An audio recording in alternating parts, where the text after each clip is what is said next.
CD.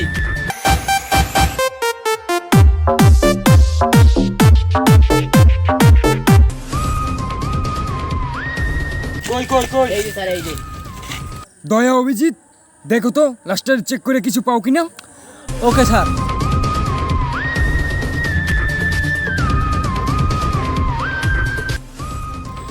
একই লাশের পকেটে টাকার বান্ডিল, যেভাবেই হোক এখন এই টাকাটা আমাকে নিতেই হবে। এই তো সবাই এখন অন্যদিক তাকিয়েছে, এই ফাঁকে আমি টাকাটা পকেটে ভরি।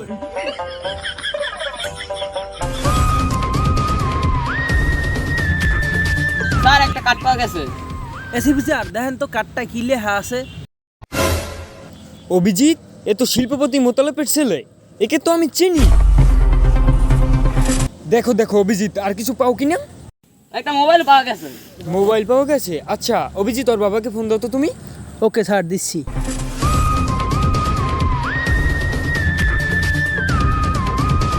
এসিপি স্যার নেন, ঋণ হচ্ছে। হ্যালো, শিল্পপতি মোতালেব স্যার বলতেছেন? তালপট্টি মোড়ে একটা লাশ পাওয়া গেছে, আমি ধারণা করছি এটা আপনার ছেলে। প্লিজ স্যার, আপনি ঘাবড়াবেন না, আপনি একটু শান্ত থাকুন, আমরা দেখতেছি। কি বলতেছেন? লাশের কাছে 20,000 টাকা ছিল?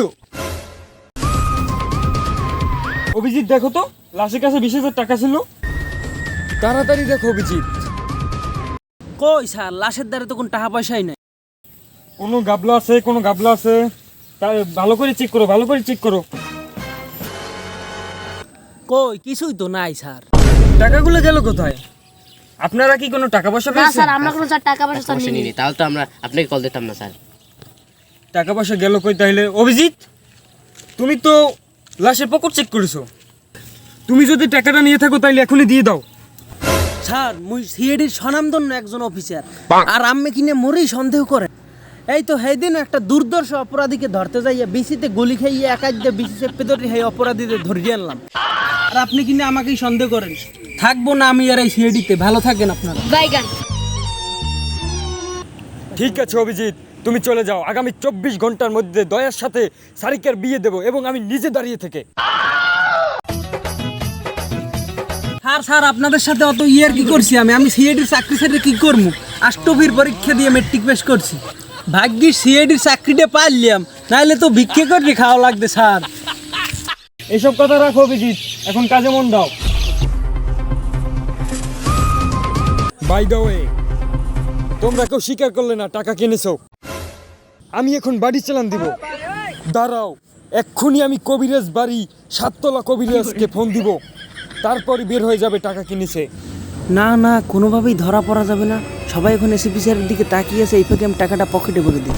স্যার মুই কইছিলাম কি, এইসব কবিরেজ মবিরেজ দিয়ে কিচ্ছু হইবে না। আমি লাশের পকেটটা আর একবার চেক করে দেখেন। লাশের পকেটটা চেক করে দেখো তো।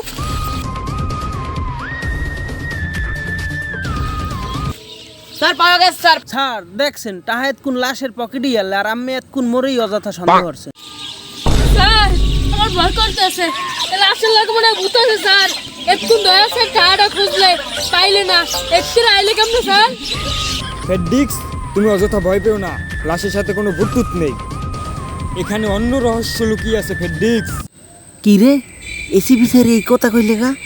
স্যার আবার জানি টানি গেলেনি যে লাশের পকেট দিয়ে টাকাটা মই নিলাম। কি ভাবতেছো অভিজিৎ? এসিপি মর্তমান কেলা কিন্তু সব জানে। এসিপির কিন্তু সাইডে চোখ, এমনি এমনি এসিপির নাম মর্তমান কেলা হয় না। এসিপি চোখ ফাঁকি দেওয়া অসম্ভব। এসিপি স্যার আমি একটু মন লাগে ওই পেশেলন কথা। স্যার স্যার ওই যে আমার কেরাস, আমার পাশের ফ্ল্যাটের জরিনে আছে না, ওই জরিনের নাম্বারটা কিন্তু আমার দ্বারে আছে। স্যার আম্মের মই এখন ওই জরিনের নাম্বারটা দিমু, আম্মে আজ করে এই ঘটনার কথা এখন ওইতেই ভুলতে যাইবেন, ঠিক আছে? আচ্ছা আচ্ছা, সমস্যা নাই সমস্যা নাই, ওরা তো কেউ জানে না অবুললে যেমন। নাম্বারটা লন। আচ্ছা, তুমি ওই যে টাকাটা লইছিলা, ওটা আবার পকেটে থোয়া লাগছে লিখিতে, ওটা মোরা সন্ধ্যার পর দুজন। মুই তো বুঝছি স্যার, এতটি মানুষ সামনে আমি যদি উল্লেখ করে দিতেন আরে না, মোর মান সম্মান কিছু থাকতো। শোনো শোনো, এরা কোনো ই না, সন্ধ্যার পর দুজন নিলি ওই যে। আরে ওইসে স্যার অলই চিনতে পারেন, অত মগু লোকের দাঁড়িয়ে আছে। আচ্ছা ঠিক আছে ঠিক আছে চলেন স্যার। আর এ দয়া আর ফেডডিক্স ওই লইয়ে যাও, লাশ লই যাও ফন্সি ক্লাবে, দেয়া হইবে, আমরা আইতেছি। হ্যালো ফেডিও কি ধরো। আচ্ছা হালার পোহালা লাশের গায়ে তো ওজন, এই যে জায়গায় পেরে কোনো মানে। এ তোমরা একটু ধরো। হালাল আপনি কি লাগতেছে ওরে ওজন এই জায়গায় পেরে কোনো মানে